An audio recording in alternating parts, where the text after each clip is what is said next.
మందిరానికి రాకుండా ఇళ్లలో కూర్చుంటూ ఎల్ఈడి వాక్యాలు వినుకుంటూ, టీవీలలో వాక్యాలు వినుకుంటూ ఎంతో భక్తి చేస్తున్నామని భ్రమలు, మరియు కొంతమంది అయితే హాస్పిటళ్లలో, ఇళ్లలో అనారోగ్య పాలై బెడ్ మీద ఉంటూ సతమతం అవుతూ బాధపడుతూ ఉన్నారు. దేవుడు తన ప్రేమ చొప్పున కృపను విస్తరింపచేసి నీకు ఆయు ఆరోగ్యం ఇచ్చి తన మందిరాన్ని నడిపించిన దాన్ని బట్టి, హల్లెలూయా, ఆరోగ్యము, ఆయుష్ను, నూతనమైన వాస్తవ్యత మన పట్ల దేవునికి ఈరోజు కలిగినది కాబట్టి మనము జీవించుచు ఉన్నాం. హల్లెలూయా. ఇది దేవుని కృప. మన మంచితనం అని కాదు, మంచి గుణం అని కాదు, గొప్పతనం అని కాదు. ఇది దేవుని ప్రేమ, దేవుని కృప ఉన్నది కాబట్టి మనం జీవించుచు ఉన్నాం. ఇందును బట్టి పునరుద్ధానము దినమున,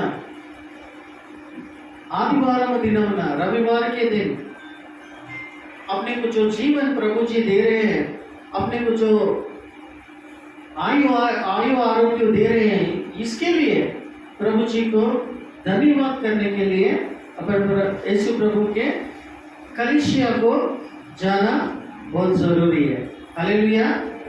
जो कोई भी चर्च को नहीं जाते हुए घरों में बैठकर रेस्ट लेते जा रहे, देखो वो लोगों को प्रभु जी का कृपा, प्यार का वैल्यू मालूम नहीं हो रहा है, इसीलिए वो लोग वैसे रह जा रहे, అలా ఉండిపోతూ ఉన్నారు.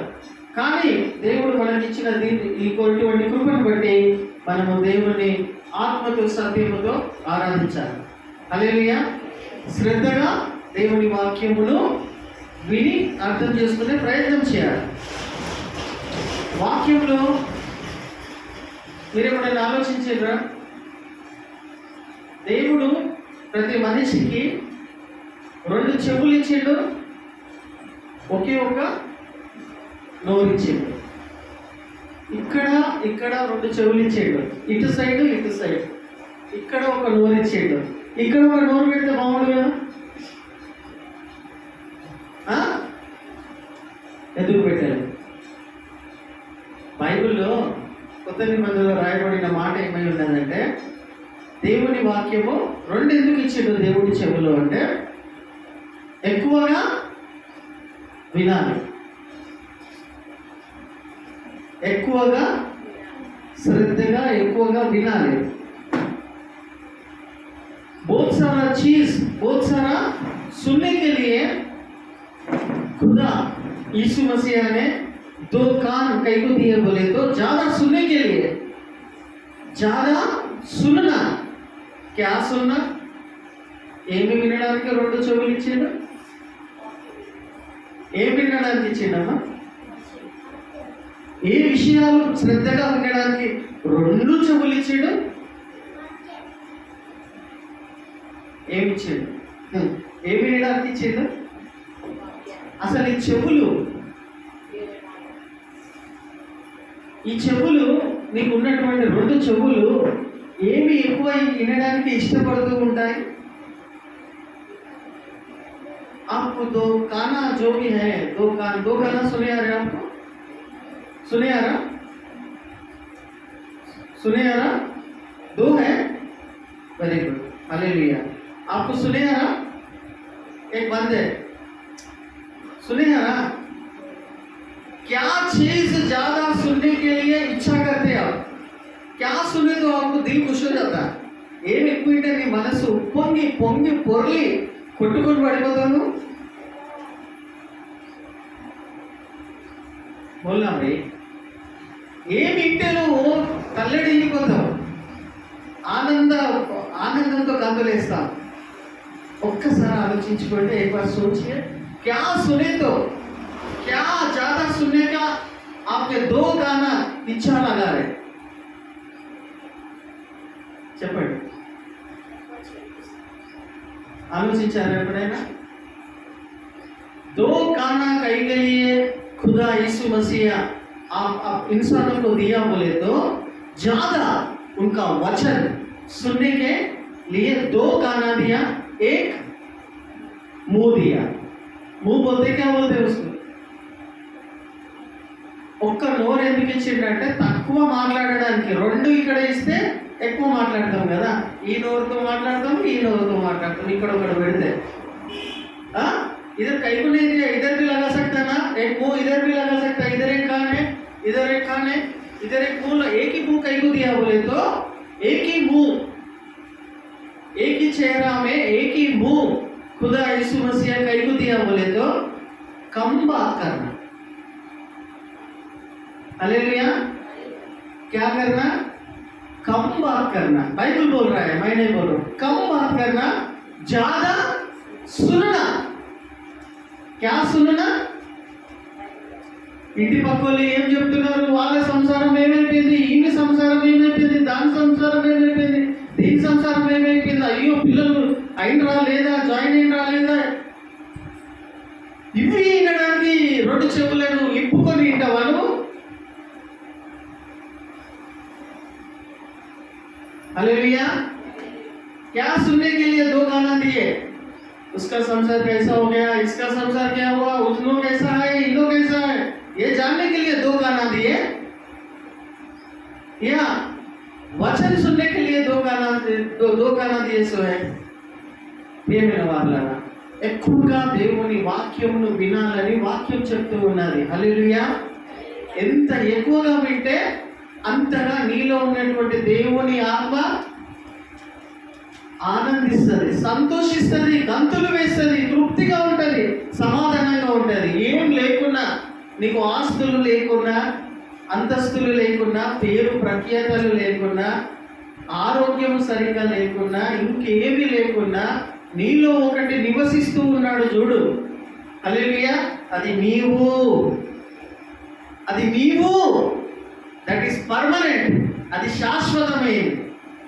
హల్లెలూయా. అది ఎప్పటికీ జీవించాలి. దానిని నువ్వు తృప్తిపరచడం నేర్చుకున్నావు అనుకో, దేన్నమ్మా इसको आपके अंदर जो आत्मा को तृप्ति करने का तरीका आप लोग जानने का कोशिश करें, समझो आपका जीवन धन्य हो गया। हालेलुया। నీలో ఉన్న ఆత్మను అంటే నిన్ను నువ్వు తృప్తిపరచుకోవడం అనేది నువ్వు నేర్చుకుంటే నీ జీవితం ధన్యమైపోయింది అనుకో.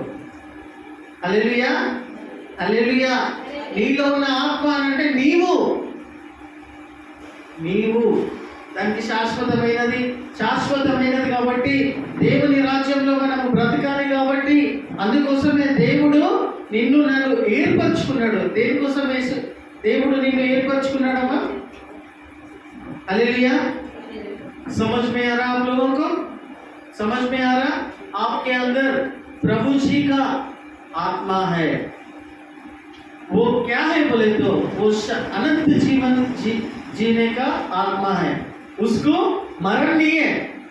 हालेलुया।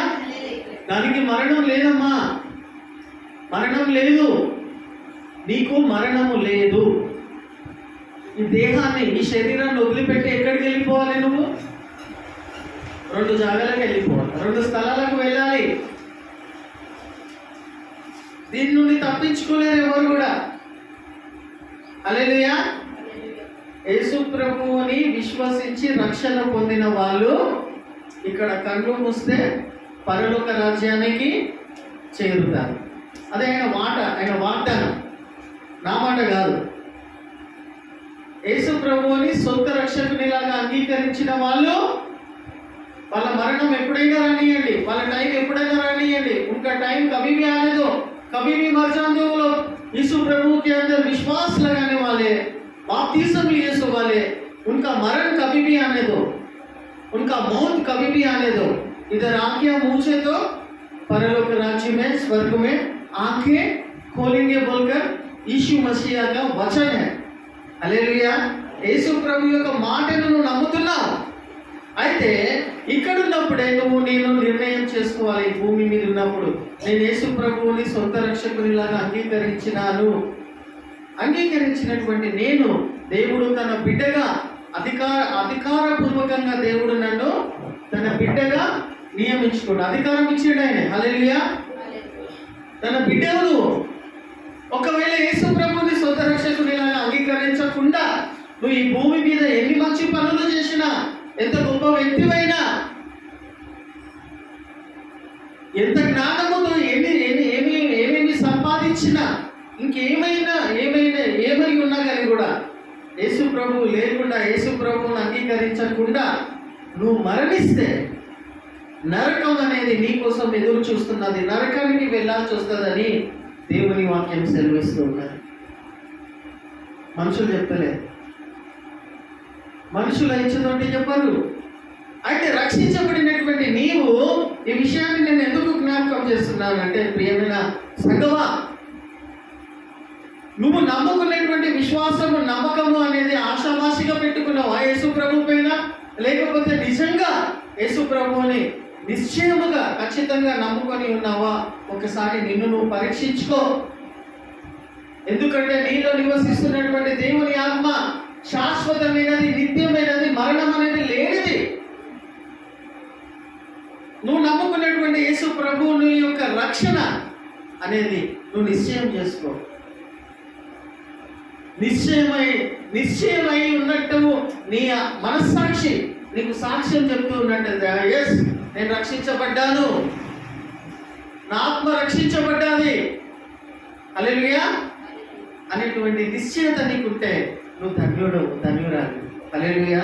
ధన్యుడవు అంటే, ధన్యురాలు అంటే, నేను పోయిన వారం చెప్పినట్టుగా ధన్యుడవు అనే మాట నీకు వినబడినప్పుడల్లా దాని అర్థం ఏంటిది చెప్పాలమ్మా?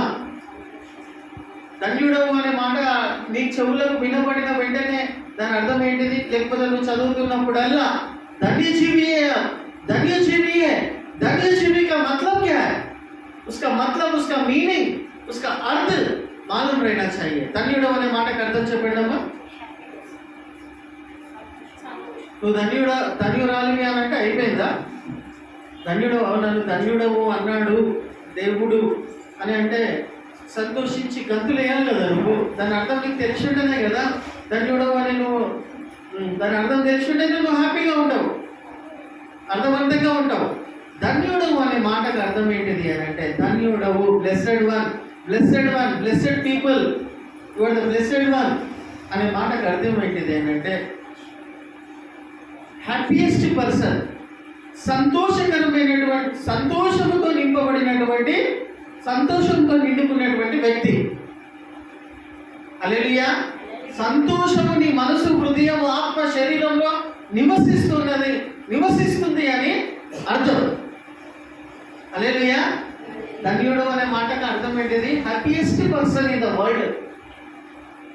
సంతోషభరితమైనటువంటి జీవితం కలిగిన వాడిని ఏమంటారు? నీ జన్మ ధన్యమైపోయింది అని అంటారు.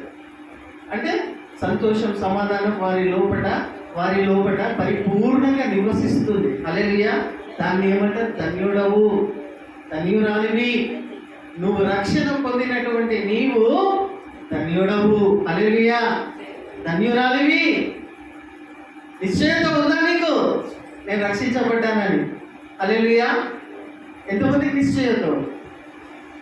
నేను ఇక్కడ కళ్ళు చూస్తే పరలోక రాజ్యంలో కళ్ళు తెరుస్తానటువంటి నిశ్చయత ఎంతమందికి ఉంది? లేదు అంటే కొంచెం టైం తీసుకొని అయినా మిమ్మల్ని మీరు సరి చేసుకొనైనా రక్షణ పొందుకొని ఉన్నానని నిర్ధారణ చేసుకోండి. హల్లెలూయా. రక్షణ పొందినావాను? ఈడ కళ్ళు మూస్తే నెక్స్ట్ సెకండే పరలోక రాజ్యంలో కళ్ళు తెరుస్తాను అనే నమ్మకం, విశ్వాసం నీకు ఉందా? నువ్వు ఎంత ఘోర పాపిమైనా పర్వాలేదు, ఎన్ని దరిద్రమైన పనులు చేసుకొని ఇక్కడ వచ్చి కూర్చున్నా పర్వాలేదు. వాక్యం చెప్తుంది, నువ్వు యేసు ప్రభువుని సొంత రక్షకులాగా అంగీకరిస్తే ఈ పాపాలన్నీ కూడా ఏమైపోతాయి? అందరి ఎదుట నువ్వు చేసిన పాపాలన్నీ కూడా అందరి ముంగట తెలియజేయబడతాయి. ప్రియమైన వారులారా, నేటి చదివినటువంటి వాక్య భాగం యొక్క అంశము సారం ఏమై ఉన్నదంటే, యేసు ప్రభువుని నమ్ముకున్నటువంటి వాళ్ళందరి పాపాలు కూడా క్షమించబడి ఉన్నాయని నువ్వు నమ్ముతూ ఉన్నావు చూడు, అప్పుడే నీ రక్షణ అనేది పరిపూర్ణమై ఉంటూ ఉన్నది. హల్లెలూయా. ఇక్కడ నేను కళ్ళు మూస్తే పరలోక రాజ్యానికి నేను చేరుతాను అని యేసు ప్రభు రక్తము, యేసు ప్రభు మరణ పునరుద్ధానాన్ని నమ్ముతూ ఉన్నావు చూడు, అది చాలా ముఖ్యం. అది పక్కకు పెట్టేసి ఇంకే దేనికోసమైనా నువ్వు పాకులాడినా పాటుపడినా వేస్తే టెంపరరీ థింగ్స్. అప్పటి మట్టుకే నువ్వు సంతోషంగా ఉంటావు, ఆనందంగా ఉంటావు, తృప్తి చేయబడతావు, మళ్ళీ అది గాయమైపోతుంది. అవి మళ్ళా పాత కథకే మనము ముందుకు చేరాల్సి వస్తుంది. కాబట్టి ఏం చెప్పాలనుకుంటున్నానంటే, ప్రియమైన వాళ్ళారా, నీలో ఉన్న దేవుని ఆత్మ శాశ్వతమైనది, దానికి మరణం లేదు. అందుకోసమే దేవుడు నీలో నన్ను ప్రేమించి తన కృపను విస్తరింపచేసి రక్షణ అనేది ఇచ్చింది. హల్లెలూయా. నమ్మినటువంటి వాళ్ళ ఆత్మ రక్షించబడుతుందని దేవుని వాక్యం సెలవిస్తూ ఉంటుండగా, నువ్వు రక్షించబడ్డానని నిర్ధారణ ఉండాలని, నీ నిర్ధారణ చేసుకోవాలని. ఒకవేళ ఇప్పటికీ కూడా నువ్వు నిర్లక్ష్యంగా ఉంటూ ఉన్నట్టయితే ప్రభువుని, యేసు ప్రభువుని సొంత రక్షకునిలాగా నువ్వు అంగీకరిస్తే నీలో ఉన్న ఆత్మను రక్షించబడుతుందని దేవుని వాక్యం ద్వారా నేను మీకు తెలియజేస్తున్నాను. అప్పుడే మీరు ధన్యులని పిలువబడతారని రాయబడి ఉంటూ ఉన్నది. ప్రియమైన వాళ్ళ యోహాను సువార్త 6వ అధ్యాయం 48 వచనాల నుండి 58 వచనాల యొక్క విషయాలను మనం ఈరోజు ధ్యానిస్తాం. ఈ వాక్యాలు ఎప్పుడు అర్థమైతే తెలుసా? ఈ స్టోరీ అంతా నేను ఇప్పటి వరకు 15 నిమిషాలు ఎందుకు చెప్పుకుంటూ వస్తున్నానంటే, మీలో ఉన్నటువంటి ఆత్మ, దేవుని ఆత్మ జాగృతం కావాలి. హల్లెలూయా. आपके अंदर है सो आत्मा जागृत होना चाहिए. जब भी अपन जो वचन पढ़ते ना वो समझ में आता, అప్పుడే ఆ వాక్యాలు అర్థమవుతాయి.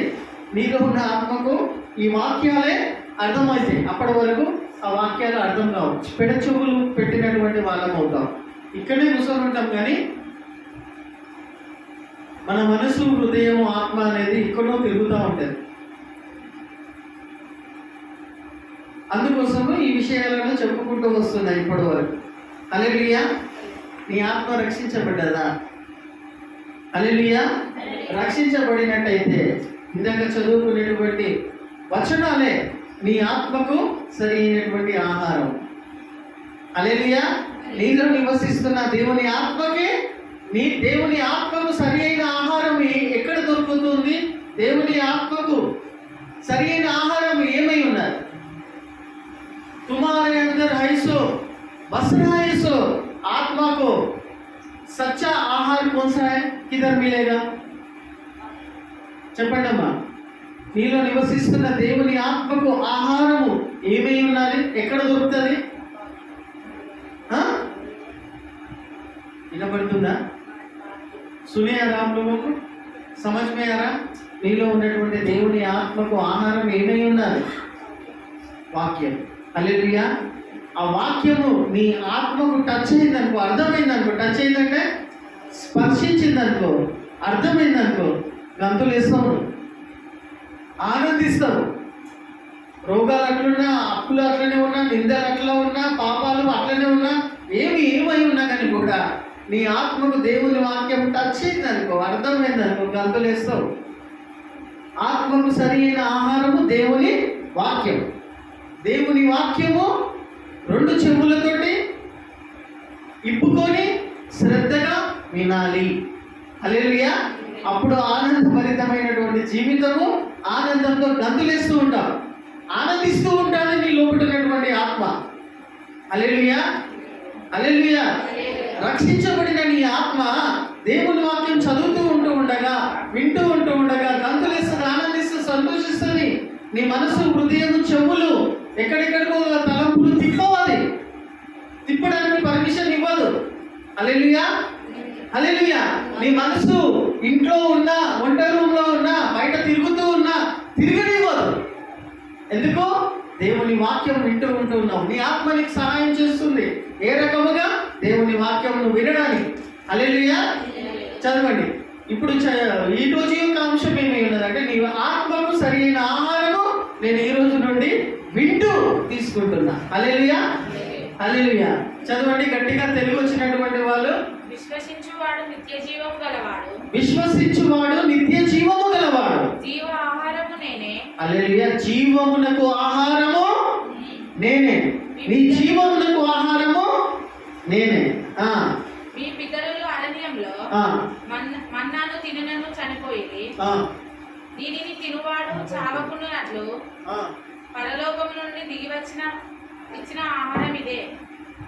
పరలోకం నుండి ఇచ్చిన కాదు, పరలోకం నుండి దిగి వచ్చిన ఆహారము ఇదే. వెరీ గుడ్ అమ్మా. పరలోకం నుండి దిగి వచ్చిన ఆహారమును నేనే. పరలోకం నుండి దిగి వచ్చిన ఆహారమును నేనే. ఎవడైనను ఈ ఆహారమును భుజించితే వాడు ఎల్లప్పుడూ జీవించును. హల్లెలూయా. పరలోకము నుండి దిగి వచ్చిన జీవ ఆహారము ఎవరు? నేనే. హల్లెలూయా. నీలో నివసిస్తున్నటువంటి ఆత్మకు జీవము ఆహారము ఎవరు? యేసు ప్రభు, దేవుని వాక్యమే. అది ఎట్లా తీసుకోవాలా? చాలా మంది మన భారతదేశంలో ఈ సత్యమును తెలియక, ఈ నిజము తెలియక, ఈ యథార్థమైనటువంటి ఘటన జరిగి 2025 సంవత్సరాలు అయినదనే విషయం తెలియక 26 పరలోకం నుండి దిగి వచ్చినటువంటి ఆహారము, నిత్యమైనటువంటి జీవము, నిజమైనటువంటి సృష్టికర్త అయినటువంటి దేవుడు 2026 సంవత్సరాల క్రితం ఈ భూమి మీదికి వచ్చి జన్మించి జీవించి తన ప్రాణార్పణను సిలువ పైన చేసి పునరుద్ధానుడైనటువంటి సత్యము చాలా మందికి తెలియకుండా మన భారతదేశంలో ఇప్పటికీ కూడా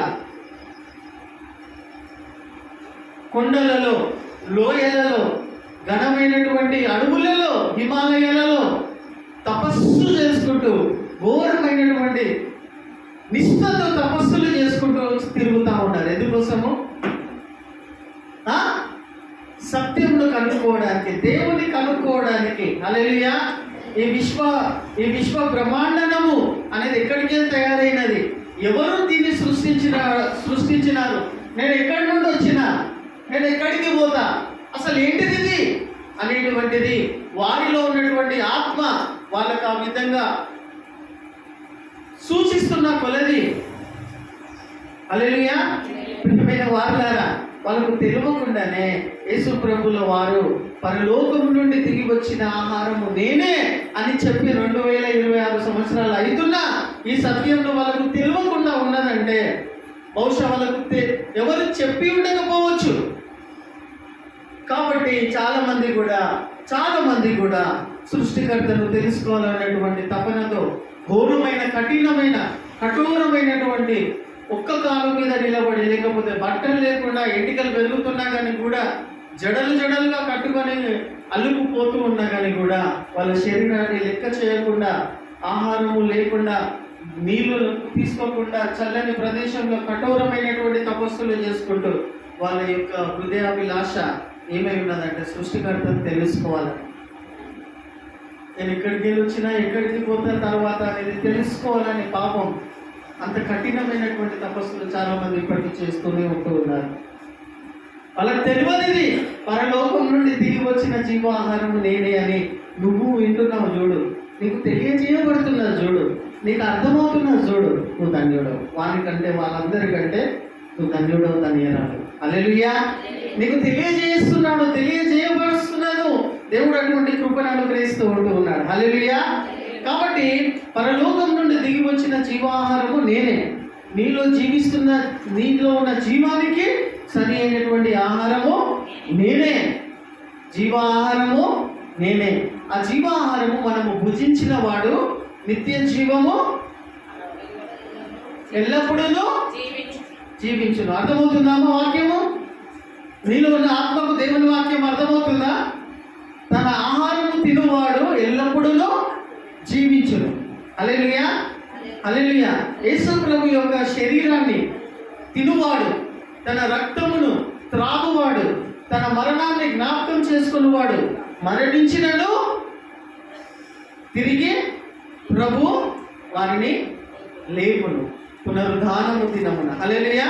పునరుద్ధానటువంటి శక్తితో యేసు ప్రభుల వారు వారిని చనిపోయినను వారు తిరిగి బ్రతుకుదురు అని యేసు ప్రభు చెప్పిన మాటలు నువ్వు నమ్ముతున్నావు చూడు. హల్లెలూయా, నువ్వు ధన్యుడు. హల్లెలూయా. యేసు ప్రభు చెప్పిన మాట, భూమి ఆకాశము గతించిపోయినా నా మాట గతించదు. హల్లెలూయా. యేసు ప్రభు మాటను నువ్వు నమ్ముతున్నావు చూడు, నువ్వు ధన్యుడవు, ధన్యురాలివి. చాలా మందికి భాగ్యం లేదు, చాలా మందికి ఈ సత్యం అర్థమవుతలేదు. చాలా మంది మనుషులు పెట్టినటువంటి పద్ధతులను, నిష్టలను, సాంప్రదాయాలను, ఎక్కడి నుండో వచ్చినటువంటి పద్ధతులను తీసుకొచ్చి వాళ్ళు అందులో కొట్టుమిట్టాడుతున్నారు. వాళ్ళు మనకంటే గొప్ప వాళ్ళు కావచ్చు, మంచి వాళ్ళు కావచ్చు.